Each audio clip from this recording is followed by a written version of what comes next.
Welcome to Living Well with MS Coffee Break, a part of the Overcoming MS podcast family, made for people with multiple sclerosis interested in making healthy lifestyle choices. Today, you'll meet someone living with MS from our global Overcoming MS community. Our guests will share their personal perspective on the positive and practical lifestyle changes they have made which have helped them lead a fuller life. You can check out our show notes for more information and useful links. You can find these on our website at overcomingms.org/podcast. If you enjoy the show, please spread the word about us on your social media channels. Finally, don't forget to subscribe to the show on your favourite podcast platform so you never miss an episode. So, get your favourite drink ready and let's meet our guest. Welcome to Living Well with MS Coffee Break number 23, where we are pleased to welcome Katy Glenie as our guest. As always, your comments and suggestions are welcome by emailing podcast@overcomingms.org. We hope you enjoy this episode's conversation with Katy, coming to you straight from Taupō, New Zealand. So Katy, welcome to Living Well with MS Coffee Break. We're very pleased to have you on our programme, and just to explain, the purpose of this series is to better get to know some of the diverse members of our community from around the world. And today you're in the hot seat. You live in what sounds like an idyllic place, so could you tell us a little bit about Lake Taupō in New Zealand? Kia ora, Jeff. Thank you for having me on the program. It's lovely to chat with you. Yes, I live in the most beautiful place in the world, Taupō, Aotearoa, New Zealand. So we're on the edge of New Zealand's biggest lake, and in the distance are some beautiful mountains on the edge of the lake.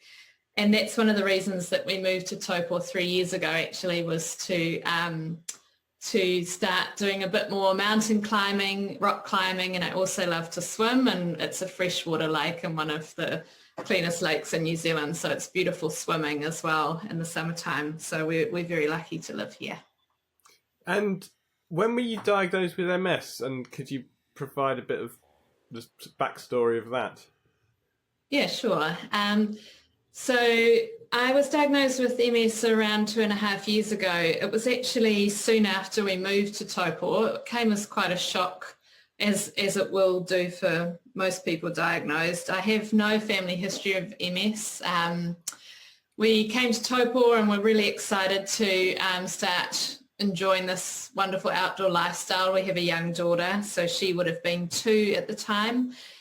And I had what I now know as a relapse, so progressively more and more pins and needles, numbness, loss of sensation on my right side, and eventually that turned into what I now know as the classic MS hug.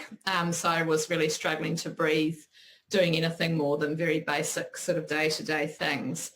It took a really long time for me to get diagnosed through our public health system, so it came eventually as a bit of a relief to have a name against what was happening to me, but it was also a huge shock. I imagined that I, within weeks, might be in a wheelchair, which I now know is not the case, but I guess that's where my brain went, and I thought, wow, how am I going to be a parent? How am I going to be a wife and a contributing part of a relationship? And how am I going to be able to engage in this beautiful outdoor lifestyle that we had come to Taupō to experience? So it was a rough time. So you said you live in a beautiful but remote place. So what's some of the challenges of having MS and living somewhere that's quite distant and remote? Yeah, thanks for asking that question. It is really challenging, and I hadn't realised that until I started to try and engage with the health system from a regional community. So there's a lot of driving to appointments quite far away because our local hospital is really just very basic. The neurologist I see is just a visiting neurologist who comes to the hospital in a town that's over an hour's drive from where we live. And all of the services like MRIs and specialised testing and my infusions that I get are all done in another town. So there's a lot of driving.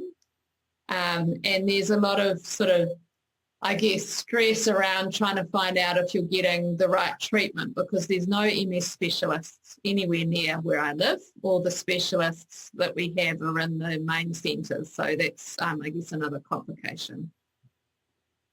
But you manage it well? Do you get over those problems? Yeah. I mean, everything's surmountable in the end, but it's just you just kind of have to navigate your way through and try and find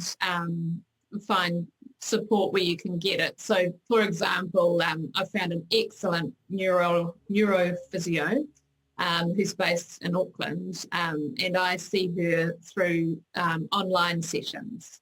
And initially I thought, how on earth do you see a physio online? Like, don't they have to see you doing exercises? But actually most of the time we're just talking about where I'm at, where I could go to next, what some of the challenges I'm facing might be. And then I just fly up and see her every sort of 3 or 4 months in person, and it's actually worked really well. So you're sort of a bit creative in that way. And the other thing that's, to be honest, has been absolutely excellent is the Overcoming MS tools and support that it's available online, because that has been a huge source of inspiration and support for me on this journey.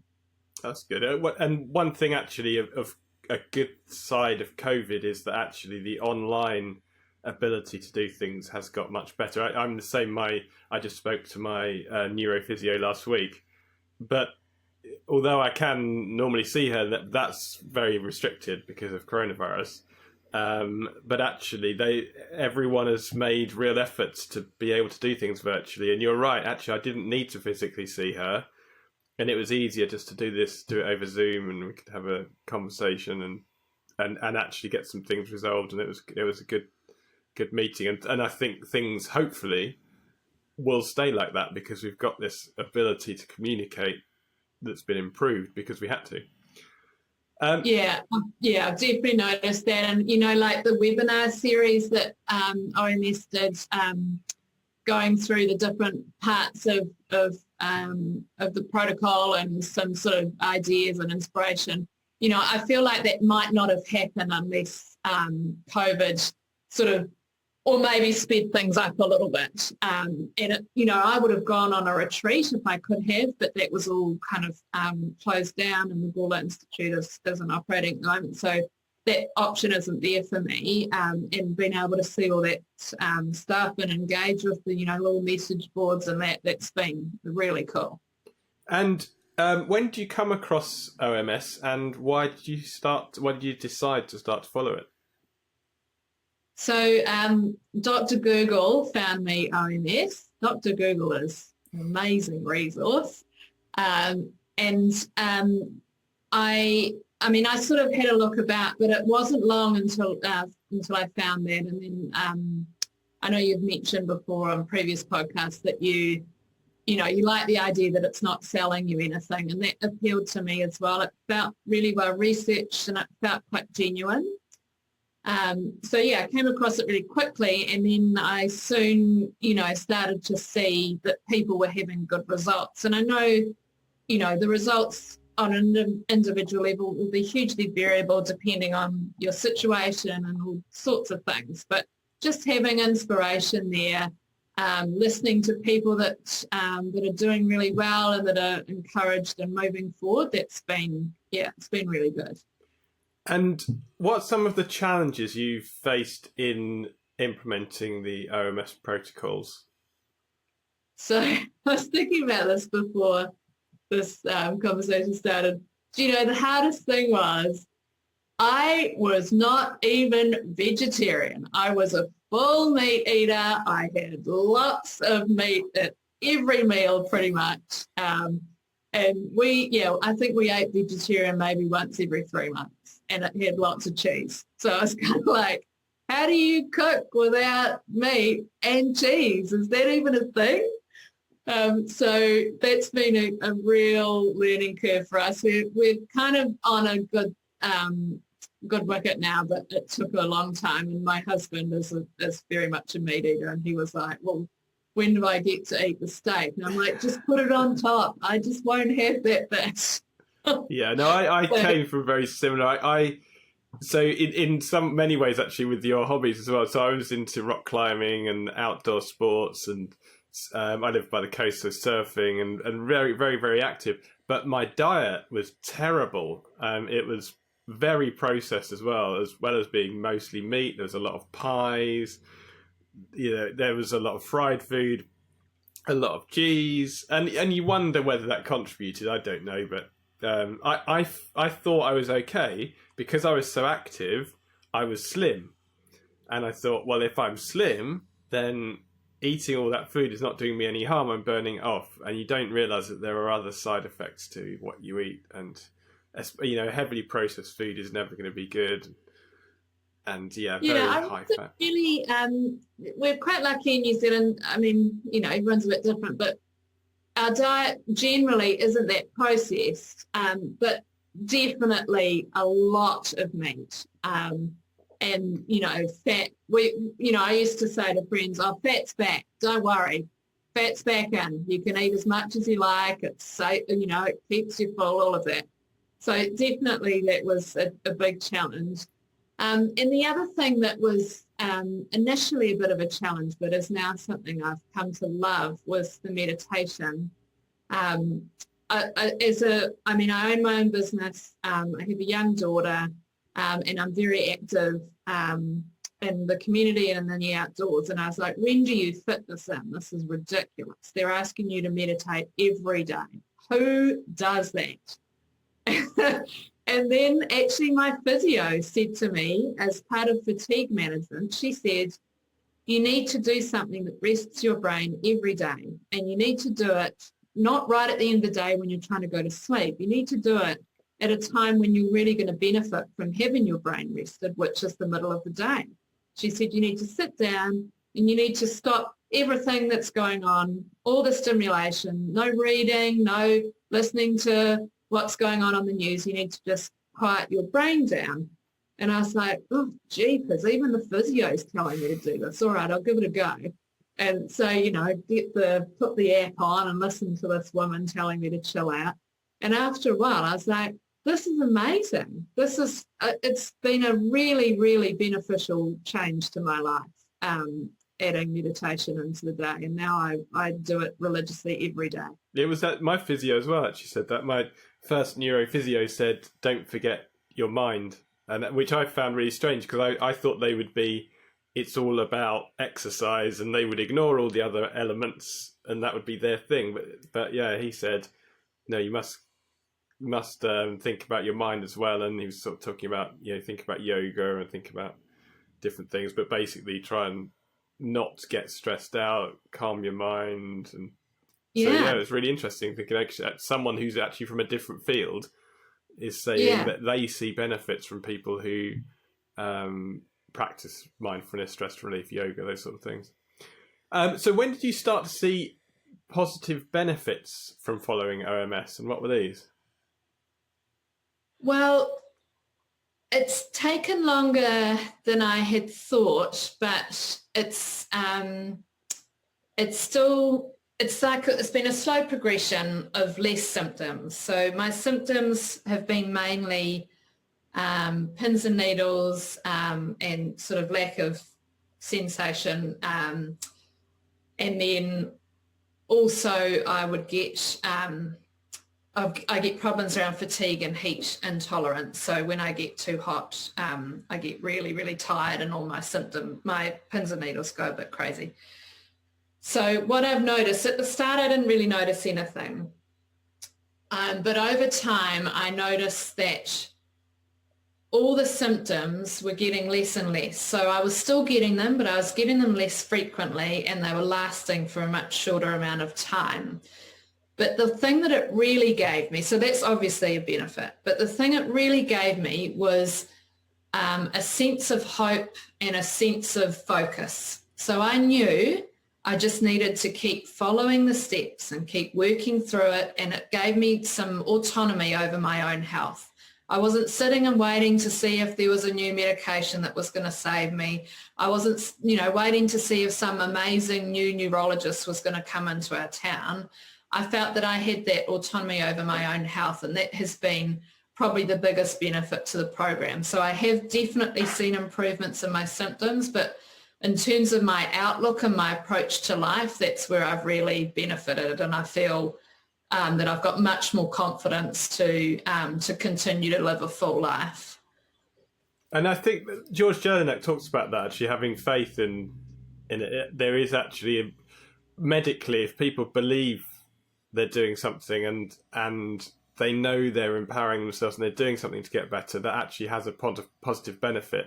And there's an element of that in placebo effect. So if you give someone a sugar tablet but tell them it's the latest, greatest medicine, then a proportion of those people get better because they think they're doing something. And then your mind is so powerful that actually it can have an effect. And so it's not, it is actually part of the program, is that you need to believe in the program. You need to read into it and understand it, because that belief in itself is in itself a positive benefit. Yeah, and I've really experienced that. So, we'll come on to talk about it soon, but I guess taking on physical challenges and taking on things that initially I thought might not be possible for someone with MS, that has come through following the program. So I just have belief that what I'm doing is helping my body for the long term, and that I can go on to do challenging and exciting things that I might have thought were not possible. Well, talking of that then, so could you tell us a bit about climbing and how you got into climbing and how you balance your health needs with rigorous physical activities and dangerous physical activities? Managed danger, Jeff. Managed. I don't know if I've mentioned this on previous podcasts, but I've actually broken a compound fractured tibia, fibula and femur of my right leg when I was 17 years old by a rock climbing incident, and couldn't walk for 6 months. Right, so I'm well aware of there are some. Yeah, it was sort of it was managed because I'm still alive. So. All right, yeah. So maybe there is an element of danger. In my sort of personal time, I love doing lots of things in the outdoors, and two of those things are rock climbing and alpine climbing. What I've sort of been working on it, so I recently was the lucky recipient of a grant that will, it's called the Mastering Mountains Grant, that's helping to pay for me to go and take on a peak in the Southern Alps of New Zealand. So I'm going to climb a 3,000 metre peak at the end of the year. And that grant was started by someone with MS who came from a wheelchair to climbing a mountain, doing lots of, focused work on diet and exercise and mindfulness. And that really inspired me reading that. And I thought, okay, well, if he can do it, I'm sure I can. And so once I got the grant, I guess I've kind of publicly said to the world, I'm going to do this peak. And then I thought, I don't know how. I just wrote it down on the application form. So then I thought, okay, I need to work out how to do this. And so I got in touch with the neurophysio that I mentioned before, and she's helping me on the program, and on my sort of fitness program. And what I've done is I've just started out sort of with something that I think is achievable, and I've just I've always done a lot of tramping, which I think to the rest of the world is hiking. In New Zealand we call it tramping. I don't know why. And so I went on an overnight tramp, and I took a friend and I said, hey, can you carry most of my stuff? I just want to see if I can physically walk this far, but I want to be able to do it more than just a bushwalk in our local neighbourhood. And that worked. And then I thought, okay, well, next time maybe I'll carry a bit more gear. And that worked. And then the next time I thought maybe I'll walk a bit further. And so I've sort of taken it in stages like that, without pushing too far, but each time pushing a bit further.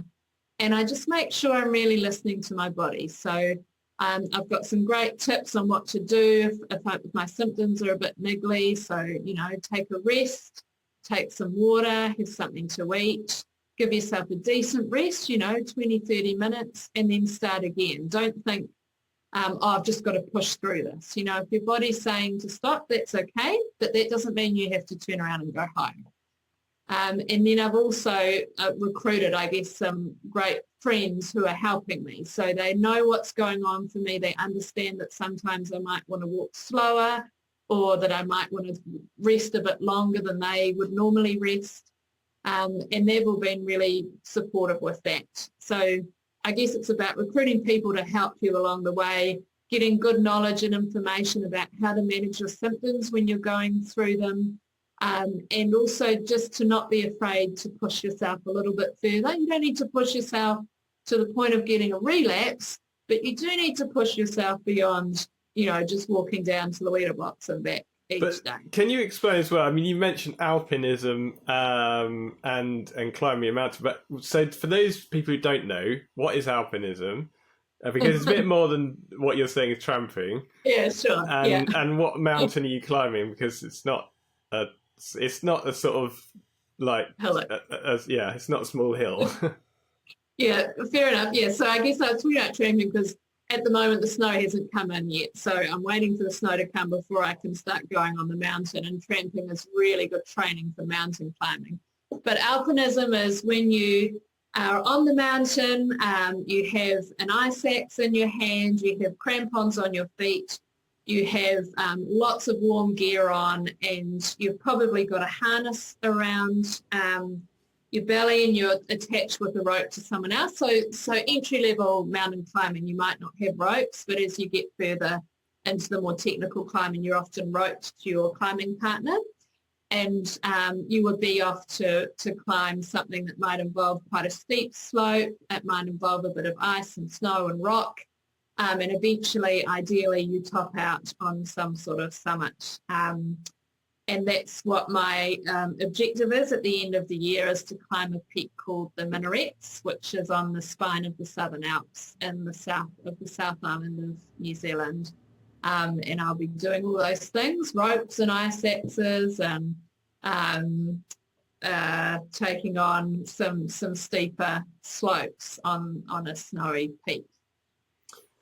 And on another subject, one of your other passions is caring for the environment and reducing consumption. So how do you put that into practice in daily life? And is there anything that could enlighten our listeners about this? I love that question. Awesome. So I'm really passionate about looking after the land that we are so deeply connected to. And I guess for me, how that works in daily life is I think a lot about reducing my consumption. So that's probably one of the easiest ways to summarize sustainability, is that less is best. So if you can buy less, if you can grow more of your own food, if you can buy things without packaging, if you can reduce your food waste, if you can drive less or we have an electric car, so we drive that. If you can share your ride with someone else, so there's less of you in different cars. If you can think about flying less, or if you can think about buying less things for your home. You don't need 2 TVs, you might need 1. You don't need 5 sofas, you might need 1, and it could be a sofa that's been used by someone else before it came to your house. All that sort of way of living is something that I really enjoy, and I like the idea that through my actions I can make an impact, and also if I'm sharing those stories with other people, they can start to learn how they can also have a positive impact. Yeah, I noticed, I mean, we're very good at recycling, but we're now at a phase where someone said you start off, you need to recycle more, and then you need to recycle less, because actually there's an awful lot of stuff going to recycling. That's not necessarily a good thing, because there's huge amounts, I mean, certainly in the UK, the amount of plastics in everything you buy And if you buy anything from Amazon, and other retailers are probably the same. I shouldn't just call them out. But it comes in a box, in packaging, in another box. And it's like, sometimes you end up with 3 or 4 boxes to actually get inside the thing that's in the middle. And packaging and plastics and just buying foodstuffs. Everything is covered in plastic. And don't underestimate the power of one person, because I think, we're getting more and more understanding right around the world of the issue, and all those voices are getting louder and louder, so I would like to think that one day when you go to a UK supermarket, not every item, not every vegetable is single wrapped in plastic. Because when I lived in the UK, hopefully it's different, but when I lived over there, everything was individually wrapped because it's come from Ecuador or Argentina or something. It's like, limes aren't in season right now. So why are limes in the supermarket? Yeah, it's sort of that idea. I would say there's less plastic now, but it still comes from around the world. And you can't, to explain it to our children, that you can't have an avocado this time of year because they don't grow. They go, no, well, I want avocado, or I want strawberries. It's like, but it's December. And they can get strawberries, and that's the problem. They go, well, they're there. And yes, they're from Peru or Kenya, or, they've flown them in an aeroplane. That's insane to do. But that's not, I think it's a generational thing, because when I grew up, you ate what you could eat.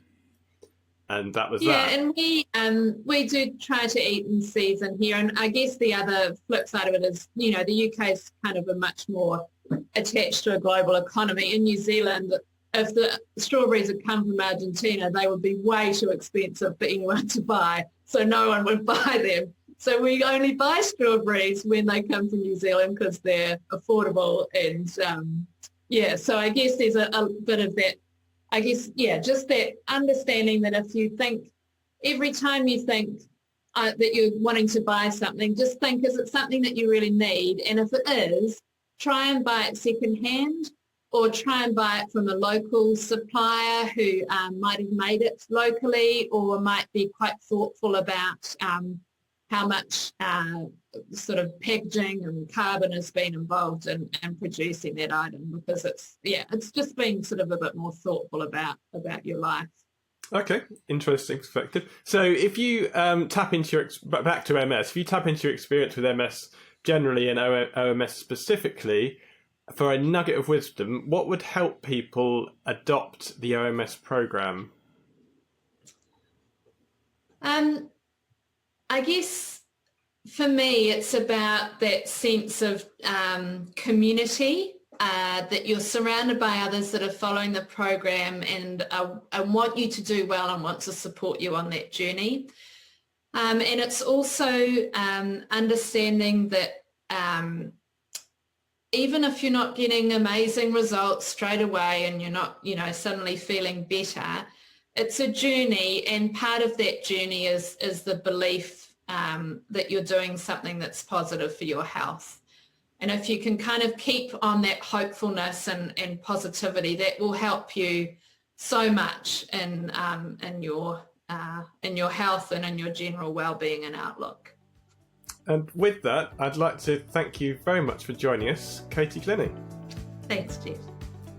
Thank you for listening to this episode of Living Well with MS Coffee Break. Please check out this episode's show notes at overcomingms.org/podcast. You'll find all sorts of useful links and bonus information there. If you would like to be featured in a future Coffee Break episode or have any suggestions, please email us at podcast@overcomingms.org. You can also subscribe to the show on your favourite podcast platform so you never miss an episode. Living Well with MS Coffee Break is kindly supported by a grant from the Happy Charitable Trust.